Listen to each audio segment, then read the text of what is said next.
Okay, students, as we have done with bar graph and line graph, today I am going to discuss table chart. Okay, and in this video, we're gonna discuss in details how to write an effective answer for table chart.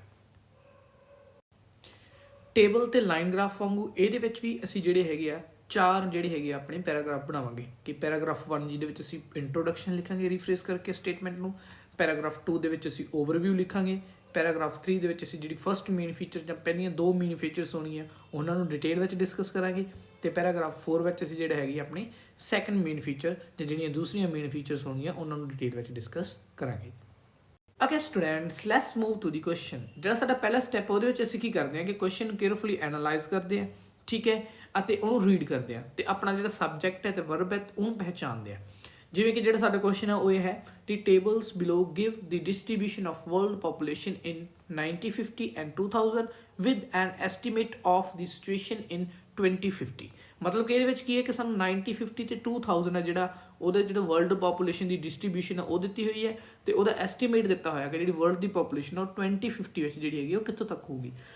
ਪਹਿਲਾ ਜਿਹੜਾ ਸਾਡਾ chart ਹੈ ਜਾਂ ਪਹਿਲਾ ਜਿਹੜਾ ਸਾਡਾ table ਹੈ ਉਹਦੇ ਵਿੱਚ ਕੀ ਹੈ ਕਿ ਸਾਨੂੰ ਜਿਹੜੀ ਵਰਲਡ ਪੋਪੂਲੇਸ਼ਨ ਉਹ ਬਿਲੀਅਨਸ ਦੇ ਵਿੱਚ ਦਿੱਤੀ ਹੋਈ ਹੈ ਕਿ 1950 ਵਿੱਚ ਕਿੰਨੀ ਸੀਗੀ, ਠੀਕ ਹੈ, 2000 'ਚ ਕਿੰਨੀ ਸੀਗੀ, 2050 ਵਿੱਚ ਕਿੰਨੀ ਹੋਏਗੀ, ਐਸਟੀਮੇਟ ਹੈ ਜਿਹੜਾ ਸਾਡਾ। ਉਸ ਤੋਂ ਬਾਅਦ ਜਿਹੜਾ ਸਾਡਾ ਸੈਕੰਡ ਟੇਬਲ ਹੈ ਉਹਦੇ ਵਿੱਚ ਸਾਨੂੰ ਦਿੱਤਾ ਹੋਇਆ ਜਿਹੜਾ ਵਰਲਡ ਪੋਪੂਲੇਸ਼ਨ ਦਾ ਡਿਸਟ੍ਰੀਬਿਊਸ਼ਨ ਹੈ ਉਹ ਪਰਸੈਂਟੇਜ ਵਿੱਚ ਕੀਤੀ ਹੋਈ ਹੈ। 7 ਕੌਂਟੀਨੈਂਟਸ ਦਿੱਤੇ ਹੋਏ ਨੇ ਕਿ ਜਿਹੜੇ ਕਿਹੜੇ ਕੌਂਟੀਨੈਂਟਸ ਵਿੱਚ ਜਿਹੜੀ ਹੈਗੀ ਕਿੰਨੇ ਪਰਸੈਂਟ ਜਿਹੜੀ ਪੋਪੂਲੇਸ਼ਨ ਹੈ ਟੋਟਲ ਵਰਲਡ ਦੀ ਹੈਗੀ ਹੈ। ਮਤਲਬ ਕਿ ਅਸੀਂ ਇਹਨੂੰ ਕੇਅਰਫੁਲੀ ਐਨਾਲਾਈਜ਼ ਕਰ ਲਿਆ। ਹੁਣ ਇਹਦੇ ਵਿੱਚ ਦੋ ਟੈਂਸ ਯੂਜ਼ ਹੋਣਗੇ, ਜਿਵੇਂ ਕਿ ਜਿਹੜਾ ਸਾਡਾ ਪਹਿਲਾ ਡਾਟਾ ਦਿੱਤਾ ਹੋਇਆ ਉਹ ਸਾਨੂੰ ਕਿਹੜਾ ਦਿੱਤਾ ਹੋਇਆ 1950 ਤੇ 2000 ਦਾ ਦਿੱਤਾ ਹੋਇਆ ਜਿਹਦੇ ਵਿੱਚ ਅਸੀਂ ਪਾਸਟ ਵਾਲਾ ਟੈਂਸ ਯੂਜ਼ ਕਰਾਂਗੇ।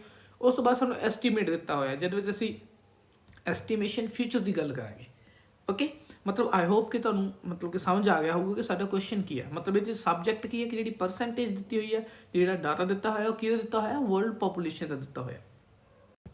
Okay guys, let's move to the second step. ਪਹਿਲਾ ਸਟੈਪ ਵਿੱਚ ਅਸੀਂ ਆਪਣੇ ਕੁਐਸਚਨ ਨੂੰ ਐਨਾਲਾਈਜ਼ ਕਰ ਲਿਆ ਕੇਅਰਫੁਲੀ, ਠੀਕ ਹੈ। ਉਸ ਤੋਂ ਬਾਅਦ ਸੈਕੰਡ ਸਟੈਪ ਵਿੱਚ ਅਸੀਂ ਕੀ ਕਰਾਂਗੇ ਮੇਨ ਫੀਚਰਸ ਆ ਜਿਹੜੀਆਂ ਉਹਨਾਂ ਨੂੰ ਸਿਲੈਕਟ ਕਰਾਂਗੇ। Then we will write those main features, okay, and then we will compare those main features in our paragraph 1 and paragraph 2. For example, detailed paragraph 1 and detailed paragraph 2. Okay, let's move to the third step, and in third step we will know how to identify main features ਕਿ ਅਸੀਂ main features ਆ ਜਿਹੜੀਆਂ ਉਹਨਾਂ ਨੂੰ ਕਿੱਦਾਂ ਪਹਿਚਾਨਾਂਗੇ। ਜਿਵੇਂ ਪਹਿਲਾ step ਕੀ ਹੁੰਦਾ ਕਿ ਅਸੀਂ what are the units of measurements, ਅਸੀਂ ਦੇਖਾਂਗੇ ਕਿ ਮੈਜ਼ਰਮੈਂਟਸ ਦੀਆਂ ਜਿਹੜੀਆਂ ਯੂਨਿਟਸ ਆ ਉਹ ਕੀ ਆ। ਜਿਵੇਂ ਪਹਿਲਾ ਜਿਹੜਾ ਟੇਬਲ ਹੈ ਉਹਦੇ ਵਿੱਚ ਸਾਨੂੰ ਜਿਹੜੀਆਂ ਮੈਜ਼ਰਮੈਂਟਸ ਦੀਆਂ ਯੂਨਿਟਸ ਆ ਉਹ ਕੀ ਦਿੱਤੀਆਂ ਹੋਈਆਂ ਸੀਗੀਆਂ, ਮਤਲਬ ਕਿ ਬਿਲੀਅਨ ਦੇ ਵਿੱਚ ਦਿੱਤੀਆਂ ਹੋਈਆਂ ਸੀਗੀਆਂ। ਤੇ ਸੈਕੰਡ ਟੇਬਲ ਹੈ ਜਿਹੜਾ ਉਹਦੇ ਵਿੱਚ ਸਾਨੂੰ ਜਿਹੜੀਆਂ ਯੂਨਿਟਸ ਆਫ ਮੈਜ਼ਰਮੈਂਟਸ ਆ ਉਹ ਪਰਸੈਂਟੇਜ ਵਿੱਚ ਦਿੱਤੀਆਂ ਹੋਈਆਂ। ਉਸ ਤੋਂ ਬਾਅਦ ਦੇਖਾਂਗੇ ਅਸੀਂ ਕਿ what are the time periods। ਹੁਣ ਇਹਦੇ ਵਿੱਚ 3 ਟਾਈਮ ਪੀਰੀਅਡ ਆ, ਠੀਕ ਹੈ। ਪਹਿਲਾ 1950 ਸੀਗਾ, ਦੂਸਰਾ 2000 ਸੀ ਤੇ ਤੀਸਰਾ ਕਿਹੜਾ ਸੀਗਾ 2050। ਮਤਲਬ ਕਿ ਪਹਿਲੇ ਜਿਹੜੇ ਦੋ ਆ ਉਹ ਪਾਸਟ ਵਿੱਚ ਲਿਖਾਂਗੇ ਤੇ ਜਿਹੜਾ ਥਰਡ ਆ ਫਿਊਚਰ ਬਾਰੇ ਇੰਡੀਕੇਸ਼ਨ ਦੇ ਰਿਹਾ ਸਾਨੂੰ। ਤੀਜਾ ਜਿਹੜਾ ਪੁਆਇੰਟ ਆ ਉਹਦੇ ਵਿੱਚ ਕਿ what can you learn from title and any labels. ਤਾਂ ਜੇ ਕੋਈ ਐਨੀ ਅਦਰ ਲੇਬਲ ਦਿੱਤਾ ਹੋਇਆ ਜਾਂ ਟਾਈਟਲ ਦਿੱਤਾ ਹੋਇਆ ਅਸੀਂ ਉਹਨੂੰ ਕੇਅਰਫੁਲੀ ਰੀਡ ਕਰਾਂਗੇ। ਜੇ ਇਹਦੇ ਵਿੱਚ ਕੋਈ ਹੈ ਨਹੀਂਗਾ ਤਾਂ ਸਾਨੂੰ you know need to write or no need to read that. Okay, and next what is the most obvious trend। ਤਾਂ ਅਸੀਂ ਦੇਖਾਂਗੇ ਕਿ ਸਭ ਤੋਂ ਜ਼ਿਆਦਾ obvious ਟ੍ਰੈਂਡਸ ਕਿਹੜੇ ਆ, ਠੀਕ ਹੈ, ਕਿਹੜੀਆਂ ਚੀਜ਼ਾਂ ਜਿਹੜੀਆਂ ਸਾਨੂੰ ਦੂਰੋਂ ਹੀ ਦਿਖ ਰਹੀਆਂ, ਠੀਕ ਹੈ। ਉਸ ਤੋਂ ਬਾਅਦ ਆਰ ਦੇयर ਐਨੀ ਨੋਟੇਬਲ ਸਿਮਿਲੈਰਿਟੀਜ਼ ਕਿ ਕੀ ਡਾਟਾ ਦੇ ਵਿੱਚ ਕੋਈ ਸਿਮਿਲੈਰਿਟੀ ਹੈਗੀ ਹੈ। ਜੇ ਕੋਈ ਡਾਟਾ ਦੇ ਵਿੱਚ ਸਿਮਿਲੈਰਿਟੀ ਹੋਏਗੀ ਤਾਂ ਅਸੀਂ ਉਹਨਾਂ ਨੂੰ ਦੇਖਾਂਗੇ, ਠੀਕ ਹੈ, ਤੇ ਫਿਰ ਉਹਨਾਂ ਨੂੰ ਕੇਅਰਫੁਲੀ ਐਨਾਲਾਈਜ਼ ਕਰਾਂਗੇ। ਓਕੇ, ਇਨ ਦੀ ਫੋਰਥ ਸਟੈਪ ਹੁਣ ਅਸੀਂ ਦੇਖਾਂਗੇ ਕਿ ਜਿਹੜੀਆਂ ਸਾਡੀਆਂ ਮੇਨ ਫੀਚਰਸ ਉਹ ਕਿਹੜੀਆਂ ਸਾਨੂੰ ਦਿਖ ਰਹੀਆਂ ਇਹਦੇ ਵਿੱਚ। ਜਿਵੇਂ ਕਿ ਸਾਡੀ ਜਿਹੜੀ ਪਹਿਲੀ ਮੇਨ ਫੀਚਰ ਉਹ ਕੀ ਦਿਖ ਰਹੀ ਹੈ the only reason where the percentage is expected to increase by 2050 is Africa। ਕਿ ਤੁਸੀਂ ਦੇਖ ਰਹੇ ਹੋ ਟੇਬਲ ਦੇ ਅਕੋਰਡਿੰਗ ਕਿ ਇਕੱਲਾ ਅਫਰੀਕਾ ਹੀ ਇੱਦਾਂ ਦਾ ਰੀਜ਼ਨ ਹੈ ਜਿੱਥੇ ਜਿਹੜੀ ਮਤਲਬ ਕਿ ਜਿਹੜੀ ਪਾਪੂਲੇਸ਼ਨ ਹੈ ਉਹ that will increase, okay, according to the estimations. ਤੇ ਬਾਕੀਆਂ 'ਚ ਦੇਖੋਗੇ ਕਿ ਏਸ਼ੀਆ ਵਿੱਚ ਕੀ ਹੈ 60 ਤੋਂ 59 ਹੋ ਰਹੀ ਹੈ, ਮਤਲਬ ਡਿਕਰੀਜ਼ ਹੋ ਰਹੀ ਹੈ। ਯੂਰਪ 'ਚ 12 ਤੋਂ 7 ਹੋ ਰਹੀ ਹੈ, ਮਤਲਬ ਡਿਕਰੀਜ਼ ਹੋ ਰਹੀ ਹੈ। ਲੈਟਨ ਅਮਰੀਕਾ 'ਚ 9, ਮਤਲਬ ਕਿ ਕੋਈ ਚੇਂਜ ਨਹੀਂ ਹੋਇਆ, ਦੋਨਾਂ 'ਚ 9 ਹੈ। ਨਾਰਥ ਅਮਰੀਕਾ 'ਚ 5 to 4 ਹੋ ਰਹੀ ਹੈ, ਡਿਕਰੀਜ਼ ਹੋ ਰਹੀ ਹੈ। ਓਸ਼ੇਨੀਆ 'ਚ ਜਿਹੜਾ ਹੈਗਾ ਉਹ ਸੇਮ ਹੈ। ਤੇ ਇਹਦਾ ਮਤਲਬ ਇਕੱਲਾ ਇੱਕ ਅਫਰੀਕਾ ਹੀ ਇੱਦਾਂ ਦਾ ਜਿਹਦੇ ਵਿੱਚੋਂ ਕਿ ਉਹ ਘਟ ਰਹੀ ਹੈ। ਤੇ ਇਹ ਸਾਡੀ ਕੀ ਹੈ ਪਹਿਲੀ ਮੇਨ ਫੀਚਰ ਹੈ। Second main feature Europe is expected to have the greatest drop in percentage contribution by 2050 ਕਿ ਯੂਰਪ ਜਿਹੜਾ ਹੈਗਾ ਉਹਦੇ ਵਿੱਚ ਸਭ ਤੋਂ ਜਿਹੜਾ ਜ਼ਿਆਦਾ ਹੈਗਾ ਉਹ ਡਿਕਰੀਜ਼ ਹੋ ਰਿਹਾ। ਜਿਵੇਂ ਕਿ ਕਿੰਨੇ ਹੋ ਰਹੀ ਹੈ 12 ਤੋਂ 7 ਹੋ ਰਹੀ ਹੈ, ਮਤਲਬ ਕਿ 5% ਜਿਹੜੀ ਹੈਗੀ ਆ ਉਹ ਘਟ ਰਹੀ ਹੈ ਤੇ ਸਭ ਤੋਂ ਵੱਡਾ ਡ੍ਰੌਪ ਹੈ ਜਿਹੜਾ ਉਹ ਇਹਦੇ ਵਿੱਚ ਦੇਖਣ ਨੂੰ ਮਿਲਦਾ। ਬਾਕੀ ਸਾਰਿਆਂ ਵਿੱਚ ਜਿਹੜੇ ਡ੍ਰੌਪ ਆ ਐਜ਼ ਕੰਪੇਅਰ ਟੂ ਇਹਦੇ ਕੀ ਆ ਘੱਟ ਹੈ। ਥਰਡ ਮੇਨ ਫੀਚਰ ਸਾਡੀ ਕੀ ਹੈ, the only region showing fluctuations in percentage contribution over the whole time period is Asia, ਕਿ ਜਿਹੜਾ ਏਸ਼ੀਆ ਹੀ ਇੱਕ ਇੱਦਾਂ ਦਾ ਜਿਹੜਾ ਕੰਟੀਨੈਂਟ ਹੈ ਜਿੱਥੇ ਜਿਹੜੀਆਂ ਹੈਗੀਆਂ ਫਲਕਚੁਏਸ਼ਨਸ ਆਈਆਂ ਨੇ। ਜਿਵੇਂ ਪਹਿਲਾਂ ਕਿੰਨੀ ਸੀਗੀ 56 ਸੀਗੀ, ਉਸ ਤੋਂ ਬਾਅਦ 60 ਹੋਈ ਮਤਲਬ ਇਨਕਰੀਜ਼ ਹੋਈ, ਫਿਰ 60 ਤੋਂ ਮਤਲਬ ਕਿ ਡਿਕਰੀਜ਼ ਹੋ ਕੇ ਕਿੰਨੇ ਚਲੀ ਗਈ 59 ਤੇ। ਬਾਕੀ ਸਾਰੇ ਜਿਹੜੇ ਹੈਗੇ ਆ ਕੰਟੀਨੈਂਟਸ ਉਹਨਾਂ ਵਿੱਚ ਜਾਂ ਤਾਂ ਇਨਕਰੀਜ਼ ਹੋ ਰਹੀ ਹੈ ਕੰਟੀਨਿਊਸਲੀ ਜਾਂ ਡਿਕਰੀਜ਼ ਹੋ ਰਹੀ ਹੈ। ਜਿਵੇਂ ਅਫਰੀਕਾ ਵਿੱਚ 9 ਤੋਂ 13 ਹੋਈ, ਫਿਰ 20 ਹੋਈ ਮਤਲਬ ਇਨਕਰੀਜ਼ ਹੋ ਰਹੀ ਹੈ, ਠੀਕ ਹੈ। ਫਿਰ ਯੂਰਪ ਵਿੱਚ 22 ਤੋਂ 12 ਹੋਈ, ਫਿਰ 7 ਹੋਈ ਮਤਲਬ ਡਿਕਰੀਜ਼ ਹੋ ਰਹੀ ਹੈ ਲਗਾਤਾਰ। ਲੈਟਿਨ ਅਮਰੀਕਾ ਵਿੱਚ ਵੀ ਲਗਾਤਾਰ ਇਨਕਰੀਜ਼ ਹੋ ਰਹੀ ਹੈ, ਨਾਰਥ ਅਮਰੀਕਾ ਵਿੱਚ ਲਗਾਤਾਰ ਡਿਕਰੀਜ਼ ਹੋ ਰਹੀ ਹੈ ਤੇ ਓਸ਼ੇਨੀਆ ਵਿੱਚ ਆਲਮੋਸਟ ਨੋ ਚੇਂਜ ਹੀ ਹੈ। ਤਾਂ ਮਤਲਬ ਕਿ ਜਿਹੜੀ ਸਾਡੀ ਤੀਜੀ ਮੇਨ ਫੀਚਰ ਹੈ ਉਹ ਇਹੀ ਹੈ ਕਿ ਏਸ਼ੀਆ ਵਿੱਚ ਜਿਹੜੀ ਹੈਗੀ ਆ ਉਹ ਫਲਕਚੁਏਸ਼ਨਸ ਆਈਆਂ ਨੇ। Okay guys, let's move to the introduction कि how to write an introduction। ਜਿਵੇਂ ਕਿ ਸਾਡੇ ਸਾਡਾ ਕੁਐਸਚਨ ਹੈ ਉਹ ਕੀ ਹੈ ਕਿ tables below give the distribution of world population in 1950 and 2000 with an estimate of the situation in 2050। Introduction ਨੂੰ ਅਸੀਂ ਕੀ ਕਰਾਂਗੇ, ਜਸਟ ਰੀਫਰੇਜ਼ ਕਰਾਂਗੇ।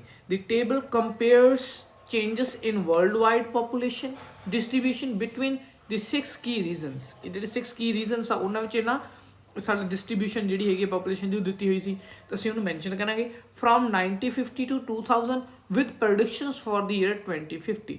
ਮਤਲਬ ਕਿ ਅਸੀਂ ਕੀ ਕਰਤਾ ਕਿ ਇਹਨੂੰ ਜਸਟ ਰੀਫਰੇਜ਼ ਕਰਤਾ। ਓਕੇ ਸਟੂਡੈਂਟਸ, ਇੰਟਰੋ ਲਿਖਣ ਤੋਂ ਬਾਅਦ let's move to the overview. Overview 'ਚ ਅਸੀਂ ਕੀ ਕਰਾਂਗੇ ਕਿ ਅਸੀਂ ਜਿਹੜੀਆਂ ਆਪਣੀਆਂ ਮੇਨ ਫੀਚਰਸ ਜਿਹੜੀਆਂ ਅਸੀਂ ਸ਼ੁਰੂ 'ਚ ਆਈਡੈਂਟੀਫਾਈ ਕੀਤੀਆਂ ਸੀ ਉਹਨਾਂ ਨੂੰ 1 ਬਾਈ 1 ਅਸੀਂ ਬਰੀਫਲੀ ਜਿਹੜਾ ਹੈਗਾ ਉਹ ਡਿਸਕ੍ਰਾਈਬ ਕਰਾਂਗੇ। ਜਿਵੇਂ ਜਿਹੜੀ ਸਾਡੀ ਪਹਿਲੀ ਮੇਨ ਫੀਚਰ ਹੈ, ਠੀਕ ਹੈ, ਉਹਨੂੰ ਅਸੀਂ ਓਵਰਵਿਊ ਦੇ ਵਿੱਚ ਕਿੱਦਾਂ ਲਿਖਿਆ, the only reason where the percentage contribution is expected to increase by 2050 is Africa. ਜਿਵੇਂ ਕਿ ਉੱਥੇ ਵੀ ਸਾਡੀ ਜਿਹੜੀ ਪਹਿਲੀ ਮੇਨ ਫੀਚਰ ਹੈ ਉਹ ਇਹੀ ਹੈ, the only reason where the percentage is expected to increase by 2050, ਮਤਲਬ ਉਹਨੂੰ ਅਸੀਂ ਜਸਟ ਐਜ਼ ਇਟ ਇਜ਼ ਲਿਖਤਾ।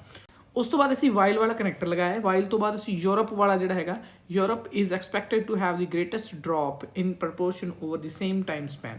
ਹੁਣ ਅਸੀਂ ਵਾਈਲ ਵਾਲਾ ਕਨੈਕਟਰ ਤਾਂ ਲਗਾਇਆ ਕਿਉਂਕਿ ਯੂਰਪ ਤੇ ਜਿਹੜਾ ਅਫਰੀਕਾ ਹੈ ਉਹ ਦੋਨੋਂ ਆਪੋਜ਼ਿਟ ਟ੍ਰੈਂਡ ਸ਼ੋ ਕਰ ਰਹੇ ਨੇ, ਠੀਕ ਹੈ। ਉਸ ਤੋਂ ਬਾਅਦ ਅਸੀਂ ਜਿਹੜੀ ਥਰਡ ਮੇਨ ਫੀਚਰ ਸੀ ਉਹਨੂੰ ਬਰੀਫਲੀ ਦੱਸਤਾ, ਦੀ ਸੋਲ ਕੰਟੀਨੈਂਟ ਸ਼ੋਇੰਗ ਆ fluctuation in percentage contribution over the 100 year period is Asia. ਤਾਂ ਅਸੀਂ ਕੀ ਕੀਤਾ, ਜਸਟ ਆਪਣੀਆਂ ਜਿਹੜੀਆਂ 3 ਮੇਨ ਫੀਚਰਸ ਸੀਗੀਆਂ ਉਹਨਾਂ ਨੂੰ ਬਰੀਫਲੀ ਜਿਹੜਾ ਹੈਗਾ ਆਪਣੇ ਓਵਰਆਲ ਦੇ ਵਿੱਚ ਮੈਂਸ਼ਨ ਕੀਤਾ, ਜਿਹਦੇ ਨਾਲ ਸਾਡਾ ਇੱਕ ਪਰਫੈਕਟ ਓਵਰਆਲ ਜਿਹੜਾ ਹੈਗਾ ਬਣਦਾ। ਓਵਰਵਿਊ ਲਿਖਣ ਤੋਂ ਬਾਅਦ ਸਾਡੇ ਨੈਕਸਟ ਸਟੈਪ ਵਿੱਚ ਅਸੀਂ ਜਿਹੜਾ ਹੈਗਾ BP1 ਨੂੰ ਡਿਟੇਲ ਵਿੱਚ ਡਿਸਕਸ ਕਰਾਂਗੇ, ਠੀਕ ਹੈ। ਡਿਟੇਲ ਵਿੱਚ ਡਿਸਕਸ ਕਰਨ ਦਾ ਮਤਲਬ ਇਹ ਕਿ ਸਾਡੀ ਜਿਹੜੀ ਮੇਨ ਫੀਚਰ 1 ਸੀ ਤੇ ਮੇਨ ਫੀਚਰ 2 ਸੀ ਉਹਨੂੰ ਅਸੀਂ ਇਹਦੇ ਵਿੱਚ ਐਕਸਪਲੇਨ ਕਰਕੇ ਲਿਖਾਂਗੇ। ਜਿਵੇਂ ਕਿ ਸਾਡੀ ਜਿਹੜੀ ਪਹਿਲੀ ਮੇਨ ਫੀਚਰ ਹੈ, the only reason where the percentage is expected to increase by 2050 is Africa. ਤਾਂ ਇਹਨੂੰ ਅਸੀਂ ਡਿਟੇਲ ਵਿੱਚ ਡਿਸਕਸ ਕਰਨੇ ਆ। From a relatively small percentage contribution of 9% in 1950 the people of Africa are forecast to make up a fifth of the total world population by 2050। ਮਤਲਬ ਕਿ Africa ਨੂੰ ਜਿਹੜਾ ਹੈਗਾ ਅਸੀਂ ਡਿਟੇਲ ਵਿੱਚ ਡਿਸਕਸ ਕਰਤਾ ਕਿ 9% ਸੀਗੀ, ਠੀਕ ਹੈ, 1950 ਵਿੱਚ, ਤੇ ਇਹ ਫੋਰਕਾਸਟ ਕੀਤਾ ਗਿਆ ਕਿ ਇਹ ਜਿਹੜੀ ਹੈਗੀ ਆ 1/5 ਬਣਾ ਲਏਗੀ ਟੋਟਲ ਪਾਪੂਲੇਸ਼ਨ ਦਾ ਇਨ 2050 ਵਿੱਚ, ਮਤਲਬ 20% ਜਿਹਨੂੰ ਅਸੀਂ 1/5 ਲਿਖਤਾ, ਠੀਕ ਹੈ। ਉਸ ਤੋਂ ਬਾਅਦ this is almost a reversal of the situation for Europe. ਤਾਂ ਸੈਕਿੰਡ ਸਾਡੀ ਜਿਹੜੀ ਮੇਨ ਫੀਚਰ ਯੂਰਪ ਵਾਲੀ ਅਸੀਂ ਉਹਨੂੰ ਇਹਦੇ ਵਿੱਚ ਮੈਂਸ਼ਨ ਕਰਤਾ ਕਿ this is almost a reversal of situation for Europe which stood at 22% in 1950 and is expected to continue its steady decline to reach just 7% in 2050। ਮਤਲਬ ਕਿ ਜਿਹੜੀ ਸਾਡੀ ਯੂਰਪ ਵਾਲੀ ਸਿਚੁਏਸ਼ਨ ਹੈ ਉਹਨੂੰ ਅਸੀਂ ਬਰੀਫਲੀ ਡਿਸਕ੍ਰਾਈਬ ਕਰਤਾ ਕਿ ਜਿਹੜੀ ਇਹ 22% ਸੀਗੀ 1950 ਵਿੱਚ, ਤੇ ਐਕਸਪੈਕਟ ਕੀਤਾ ਗਿਆ ਕਿ ਇਹਦੇ ਵਿੱਚ ਸਟੈਡੀ ਡਿਕਲਾਈਨ ਆਊਗਾ ਤੇ ਇਹ ਕਿੱਥੇ ਪਹੁੰਚ ਜੂਗੀ 7% ਤੇ, ਮਤਲਬ ਕਿ 2050 ਵਿੱਚ। ਇਹ ਐਕਸਪੈਕਟੇਸ਼ਨਸ ਨੇ, ਇਹ ਐਸਟੀਮੇਟ ਲਗਾਇਆ ਗਿਆ ਹੈ according to the table chart ਕਿ ਜਿਹੜੀ ਹੈਗੀ ਹੈ 7% ਹੋ ਜਾਏਗੀ 2050 ਦੇ ਵਿੱਚ। ਤਾਂ ਮਤਲਬ ਅਸੀਂ ਕੀ ਕੀਤਾ ਹੈ, ਆਪਣੀ ਮੇਨ ਫੀਚਰ 1 ਤੇ ਮੇਨ ਫੀਚਰ ਜਿਹੜੀ 2 ਸੀ ਉਹਨੂੰ ਡਿਟੇਲ ਵਿੱਚ ਜਿਹੜਾ ਹੈਗਾ ਆਪਾਂ ਡਿਸਕਸ ਕਰ ਲਿਆ ਆਪਣੇ BP1 ਵਿੱਚ। ਪਹਿਲੇ ਡਿਟੇਲ ਪੈਰਾਗ੍ਰਾਫ ਵਿੱਚ ਅਸੀਂ ਜਿਹੜੀਆਂ ਪਹਿਲੀਆਂ 2 ਮੇਨ ਫੀਚਰਸ ਸੀ ਉਹਨਾਂ ਨੂੰ ਐਕਸਪਲੇਨ ਕੀਤਾ। ਹੁਣ ਜਿਹੜਾ ਸਾਡਾ ਸੈਕੰਡ ਡਿਟੇਲ ਪੈਰਾਗ੍ਰਾਫ ਹੈ ਉਹਦੇ ਵਿੱਚ ਅਸੀਂ ਕੀ ਕਰਾਂਗੇ, ਆਪਣੀ ਜਿਹੜੀ ਤੀਜੀ ਮੇਨ ਫੀਚਰ ਹੈ ਉਹਨੂੰ ਡਿਟੇਲ ਵਿੱਚ ਡਿਸਕਸ ਕਰਾਂਗੇ ਤੇ ਜਿਹੜਾ ਬਾਕੀ ਬਚਿਆ ਹੋਇਆ ਡਾਟਾ ਹੈ ਉਹਨੂੰ ਐਕਸਪਲੇਨ ਕਰਾਂਗੇ।